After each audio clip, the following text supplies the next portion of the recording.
Hello, thanks for joining me. Marc Silvestri. If you watch my channel, you know that he's one of my absolute favorites. And this is a guy that's gone through several different styles in his art that I think the average person, if you were to look at his modern stuff and compare it to his older stuff, you may not even recognize it as the same guy, except unless you've got a experienced, trained eye and know what you're looking at. But yeah, he's just one of the best artists of all time, in my opinion. And when they announced that he was doing the Batman and the Joker, the Deadly Duo, I was extremely excited because, like many of us, I'm one of those guys who, grew up and got to experience the Image Comics era and all those amazing artists. And for several years, we got to see these guys just doing the best stuff that they could ever do. All these amazing comics, all this crazy good artwork. And as time goes on, and we're 10, 20, 30 years later from all that stuff, so many of my favorite artists just aren't drawing comics anymore. They'll do covers, an occasional one-off if you're lucky, and it's kind of frustrating. Like I've talked often, like I would just die to see McFarlane draw Spawn again. What we want to see is him to do the Spawn Spider-Man crossover. Probably never going to happen, but I can want it. Travis Charest, what's he doing? Who knows? I don't even know anymore. I would love to see a comic book from him.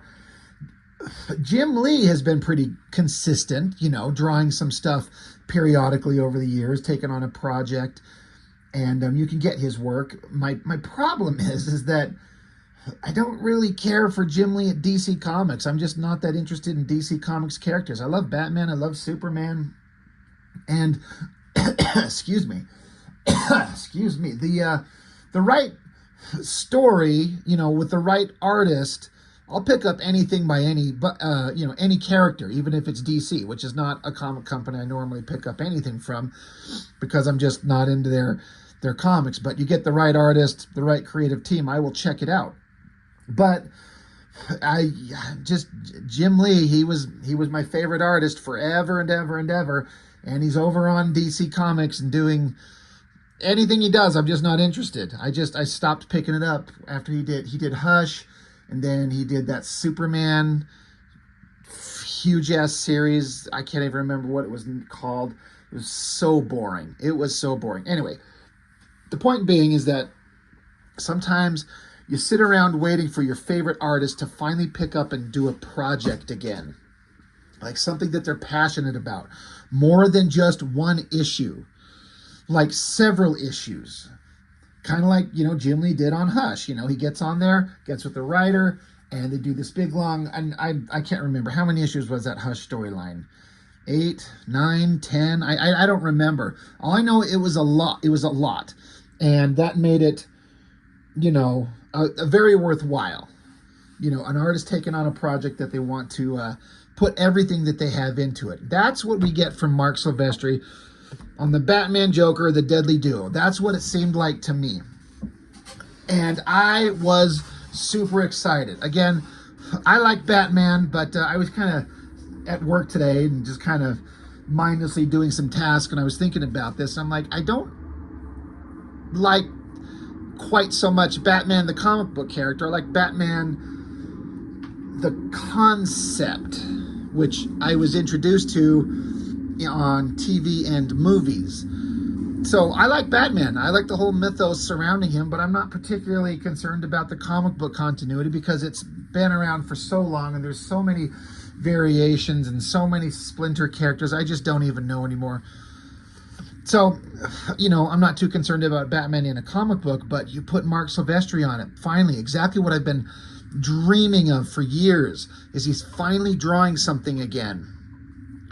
Couldn't be more excited. Then my local comic shop kind of screwed up my enjoyment of the series by only getting me every other issue. So I never, to this day, still have never gotten a complete story. And so I don't even know what the hell really happened in the book. So my excitement was kind of diminished. And then the books that I did read, as far as the story, it was just kind of okay. Wasn't really excited, but again, I didn't get the whole story. But then what got me excited is I found out through online somewhere that in France, of all places, there's a artist edition of the black and white artwork of Silvestri's work for this book. I don't know how many issues, how many pages, but from what I've seen, it's a thick book with just like the raw art scans. I'm not sure if it's printed at original art size or not, but it's in France and it's sold out and you can't find a copy anywhere. And if you can, it's probably it's cost prohibitive. So that pisses me off. I would love to see Silvestri's artwork in black and white. I'm dying to see this. I love his stuff in color, of course, but the original black and white, that's what I want to see. And then my buddy Chuck Gibson, go follow his channel, please, if you haven't already. He hit me up and showed me that he had a copy of this. And it's the first 2 issues, Batman, Joker, Deadly Duo, Unplugged. Black and white, minus the lettering. And it's just the first 2 issues. Well, this is the closest that I could get to that artist edition that you can't find anywhere, that was made available in France and you have to order it from overseas. So as soon as I heard that this was in existence, I ordered it within an hour. So thank you, Chuck, for letting me know about this. It is very, very awesome to see what Marc Silvestri can do in this current style. I like to keep this book sitting next to me as reference. Like I was saying, Silvestri has some very distinctive eras of his work, and they're all good. It's just hard to imagine that these are the same guy. I mean, I can tell because I know the artwork. I see it and I know that Silvestri there. I see this, I know that Silvestri there. But I think some people might be hard-pressed to, if you're not really familiar with them, you might not think it's the same guy. But this is the early era of Silvestri where he was just amazing, and probably the best version is the old Marvel stuff, doing Uncanny X-Men and then Wolverine with inks by Dan Green, which is what this book is. Love this black and white stuff on newsprint. It's just got these Silvestri pages. And they're just so fantastic, but it's, it's a different guy inking. It's Dan Green inking him, so there's some bigger, thicker, dark, shadowy shapes. There's not a lot of really fine cross-hatchy line work. They were produced at a quicker pace than a lot of things. So, Dan Green would, he had this amazing style where he was able to ink pages very quickly, and the ink lines look very fast, but they also look perfect. It's pretty crazy. So that's era number 1 of Silvestri, where he was just incredible. And then he jumped on to the Image Comics thing and was getting inked by Scott Williams and Matt Banning and Joseph Weems. And all his stuff was looking really great, even though Silvestri says he doesn't particularly care for it. He doesn't care for the fact that he was doing a Jim Lee kind of rip-off style. And then he's kind of gradually progressed to where he just inks himself now. And I believe the tools that he uses are Copic multi-liners. I'm pretty sure I've seen a picture, like a in-progress shot of his hand holding a pen, where, somebody took a picture of him working on a page, and he's got his hand and he's holding a pen like this. And I'm pretty sure it was a Copic multi-liner, which I've heard good things about, and I want to grab some and try it. But he does this really sketchy, scratchy line work, which I've heard a lot of people actually say they're completely convinced it's just pencil lines, just darkened up. And I'm like, well, no, I've seen the picture of him with a pen on the page. But it does produce a pencil-y, sketchy line. It definitely does. So it's an interesting way to kind of approach your artwork, where it's when you draw in pencil, you can get really scribbly and you're scratching a bunch of lines everywhere and you're just trying to work out the figure. And it's in the inking stage where you have to define exactly what the final line is going to be your drawing. But this scratchy, I don't know another word to use to describe it. It definitely, to my mind, kind of resembles like a pencil line in a way.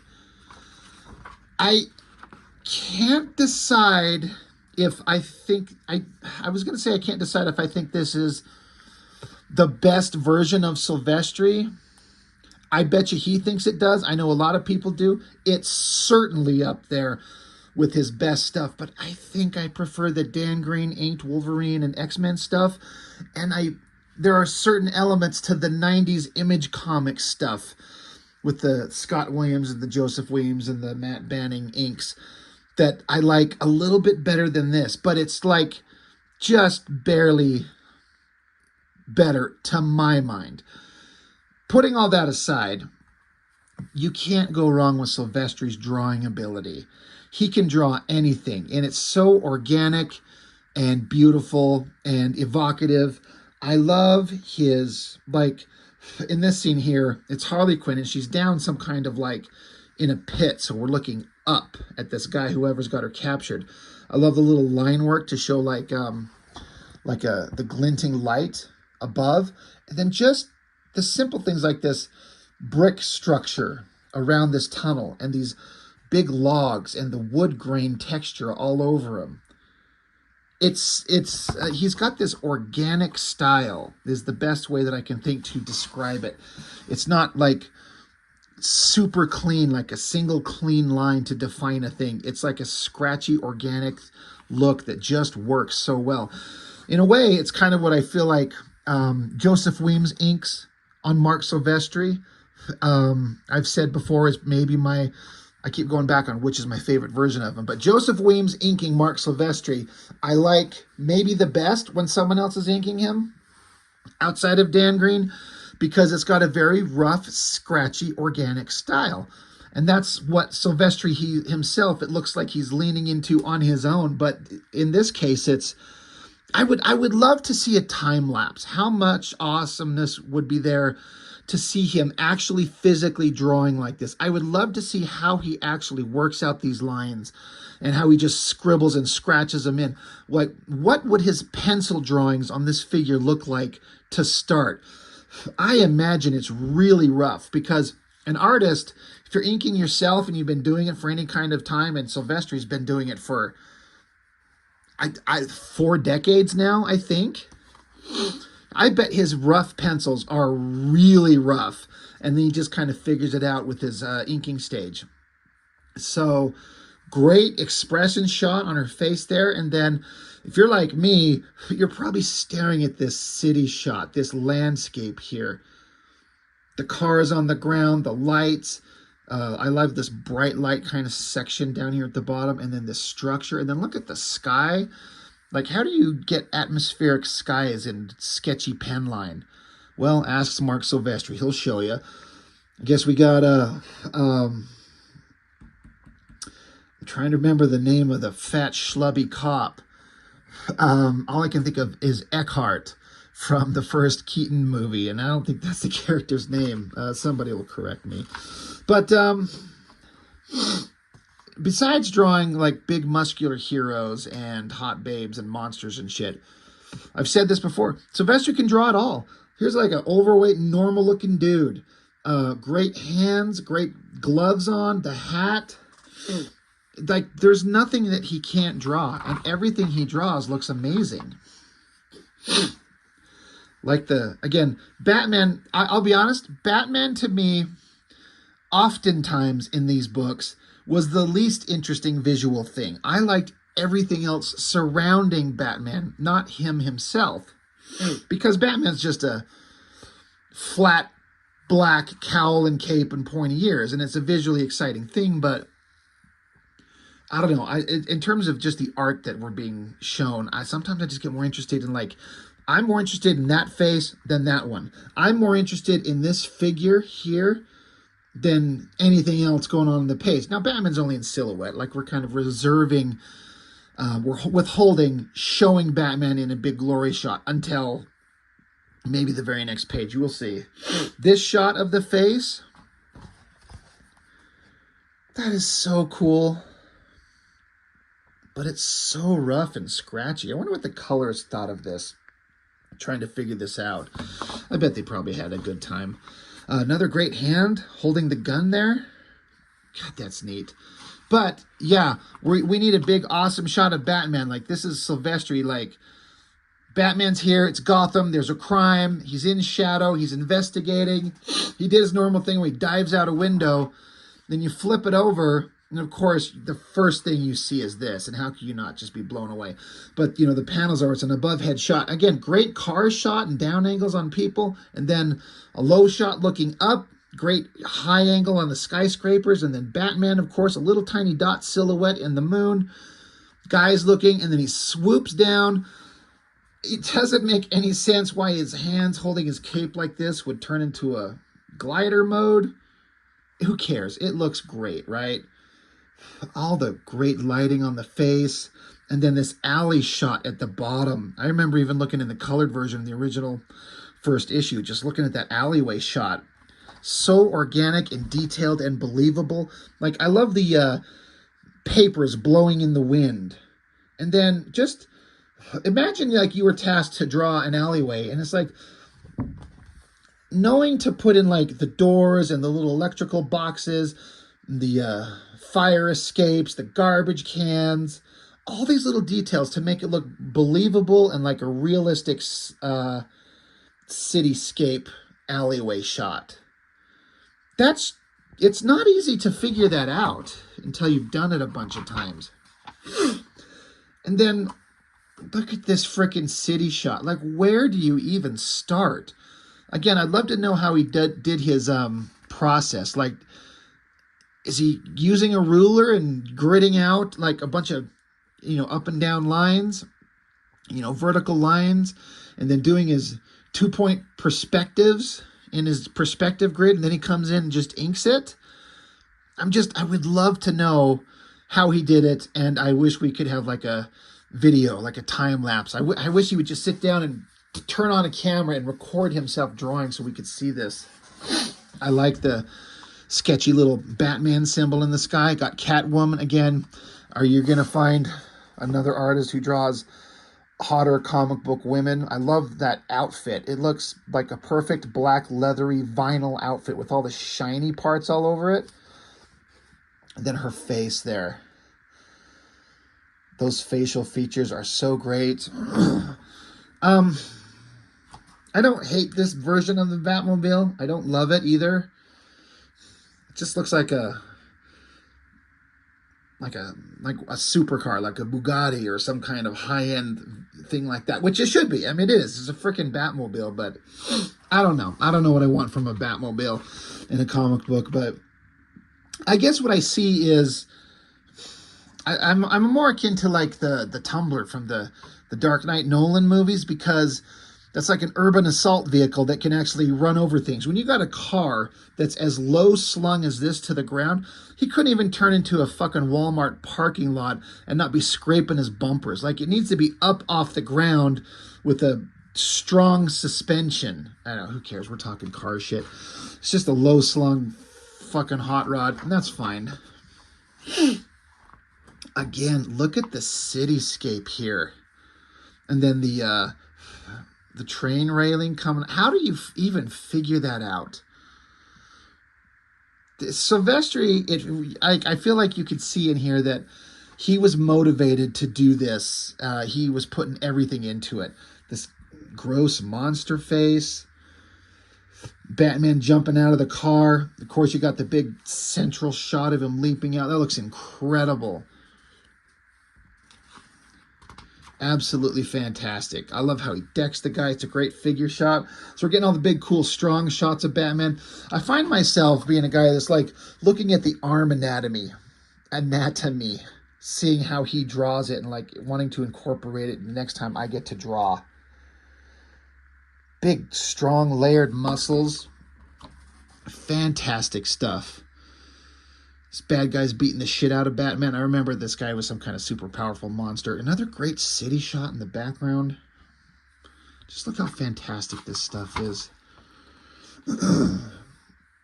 Guess the Batmobile deploys a bunch of like drone Batwing things to shoot some tasers into this monster, and that's how he takes him down. Look, another amazing shot of Batman standing there. An incredible city shot in the background. Helicopter in the sky with some light projecting down. Look at this monster. And like, I guess indicate like smoke or something like that to the reaction of getting tasered over here.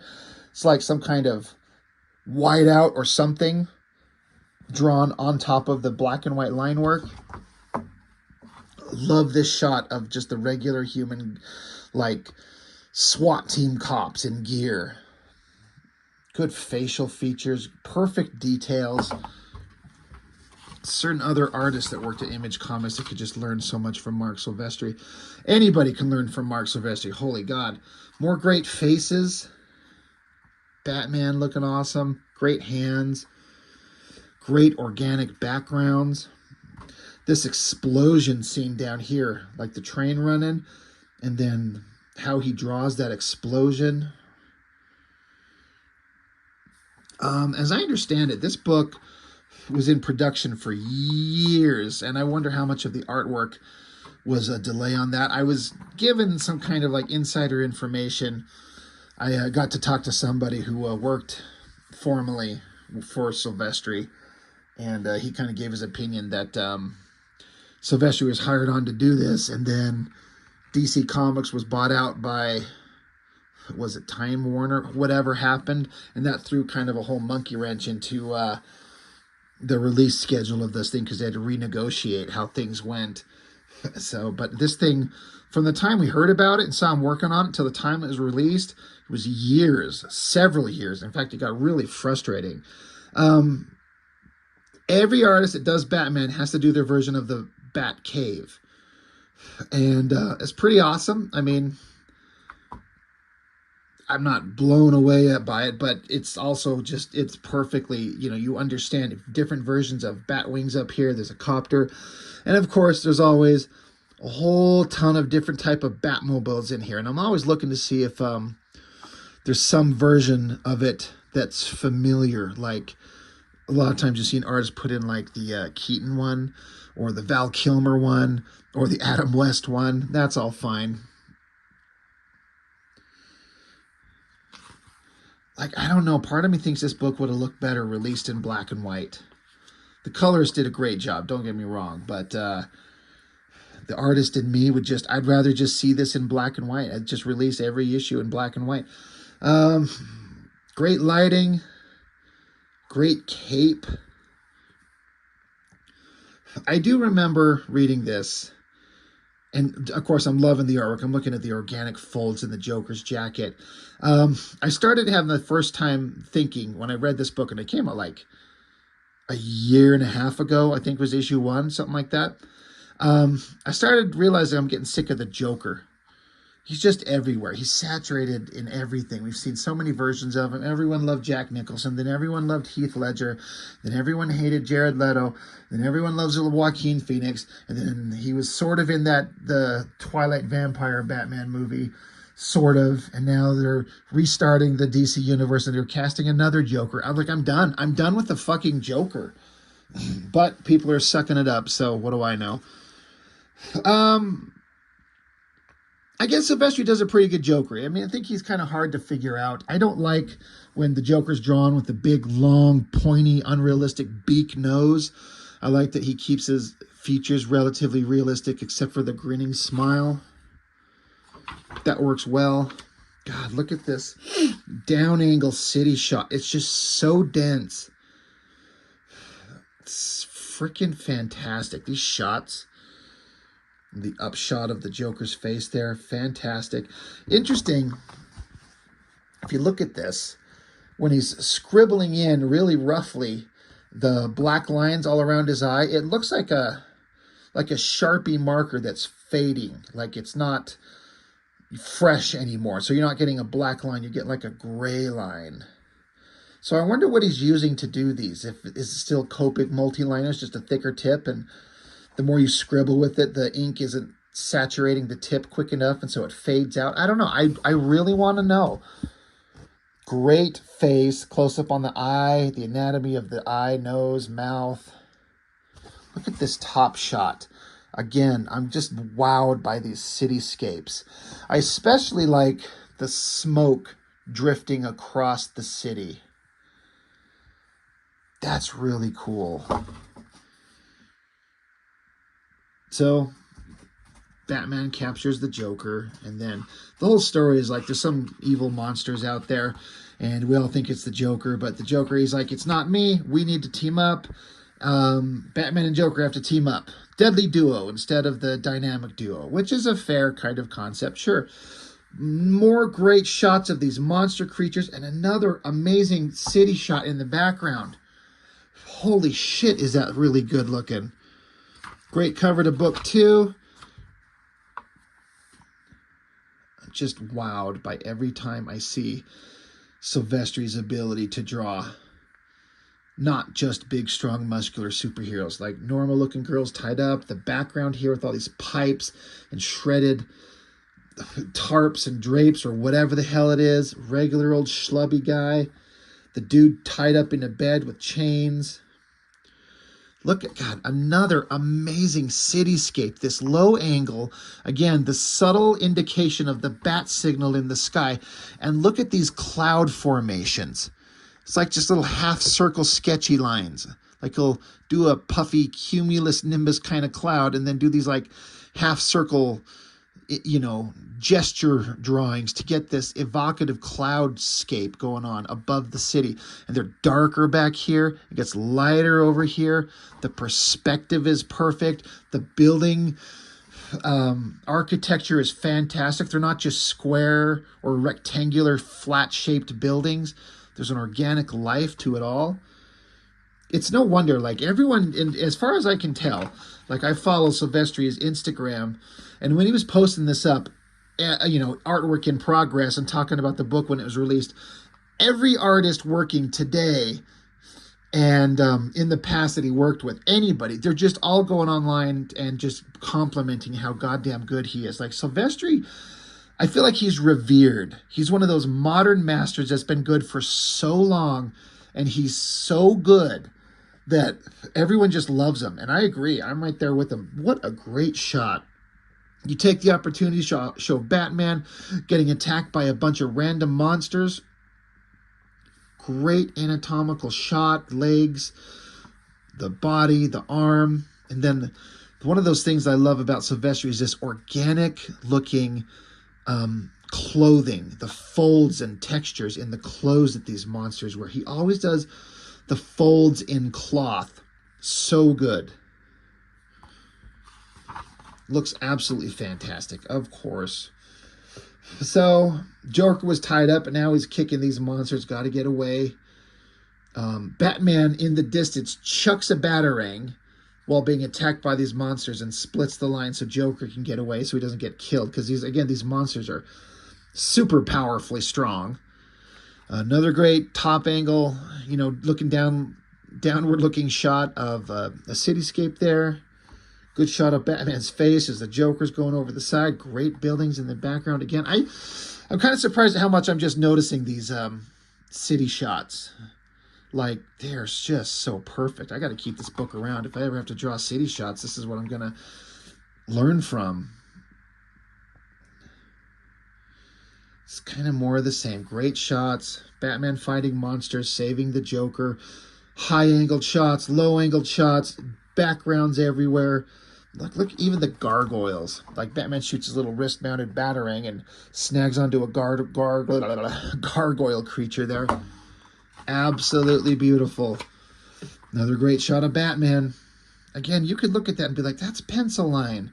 You could almost, if you're like an inker and you wanted to practice inking, you could almost take some of these drawings and do like a light box or a blue line printout and do some version of ink practice. Like if you look at these, how he just does like sketchy kind of gray tone lines in Batman's body, but you could translate those into like just full black shadows, and I bet it still looks really good. There is definitely some potential for inking practice a little bit. This is interesting. If you can see, I'm trying to get the lighting right, this rocket exhaust, you can tell that there's a bunch of white paint for that rocket exhaust on the Batmobile. I don't know if it comes through very clear on the camera. You can kind of tell. That's really interesting. Love that shot of Batman right there. Everything about that looks amazing. The highlight on the top of his head, the shadows of his eyes and the mouth. He's bleeding on that shoulder, and then that cape of his, and you're seeing kind of the indications of the anatomy under the folds. Jesus Christ, is that good. Just a small little panel there of the Batmobile rocketing away down the road with another great city shot in the background. More of this where Harley Quinn is captured. Again, this crazy organic backgrounds. All these boards. Like he's drawing the negative dark shapes in between the boards and not the boards themselves almost. That shot of those crisscrossing logs in the pit. And then Harley Quinn's down there sitting on like a lump of rocks with water. And that shot of her sitting right there. Everything about that is just amazing. The gesture of the sitting pose. Like, can he just pull this out of his head? You know, I imagine that he does. But it almost looks like, you know, you sat someone down and had reference for them. And maybe he did. I don't know. But I bet he's been doing this so long that he can just do this on his own. Love everything about the anatomy, the face, the hair, and then that shot right there. I've talked about this. Profile shots are so hard to get right. Especially that mouth making that kind of gesture. It's freaking beautiful. Fun shot of silhouette of the Batmobile with them standing in front of it. Yeah, Nightwing there. And then there's your big heroic square-jawed shot of Bruce Wayne. Looks great. Jesus Christ, more of this great organic rocky background texture. God, is that just great. And what the hell is this in terms of just whatever that crazy shot is with the mask on the Joker's head? He's wearing that distinctive outfit that he would have. Skinny little legs, these little silly kind of shoes. Like, you can tell that's the Joker even though you can't see his face. Another great city shot. And what a boring scene to have to draw. Like a wealthy person boardroom scene where everyone's just standing around having conversations in like suits and ties. But he nails it perfectly.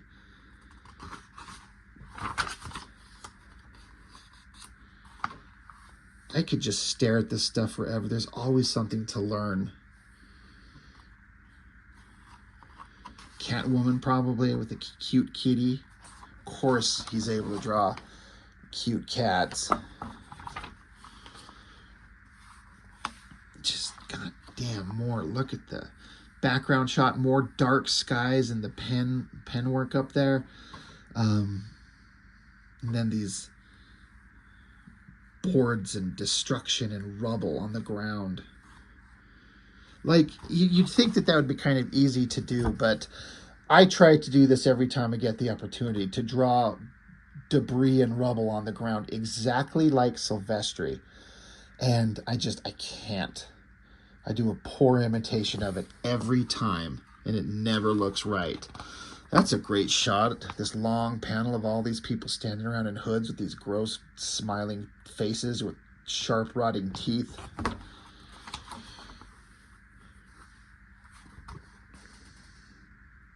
I like this shot of Nightwing kicked back. There's nothing to not like in here, except that it's over. It ends. It's awesome that I at least got to see 2 issues of the black and white artwork. And again, I prefer it without the lettering all over it because I want to see the artwork in its entirety. I don't need to see I don't need to read the story. I'll pick up the regular books. These black and white books are you know, created for one thing only. And it's for the art nerds out here that love to just see the stuff raw. And one of these days, I hope to get my hands on that artist edition. Maybe I'll find a copy for not too much, but that's my dream. One of these days, I want that, you know, artist edition that they made only available in France. But anyway, that's all I've got. You know, it's just Silvestri is just incredible. There's no denying it. He hasn't lost a step in his old age. And I don't mean that to be disrespectful. I'm not trying to sound rude. He's 60, late 60s, maybe 70.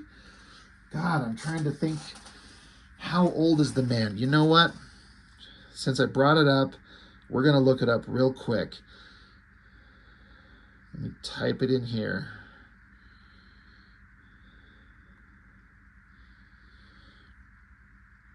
"66 years old."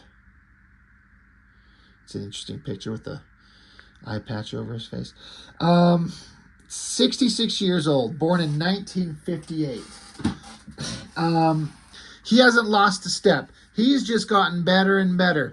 Now, I could talk about some other artists who think that they're better than they've ever been in all the time that he's been drawing comics, that he's just as good now as he's better now than he's been ever at any young point in his life.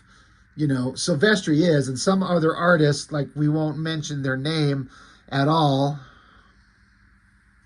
but just has gotten worse and worse and worse.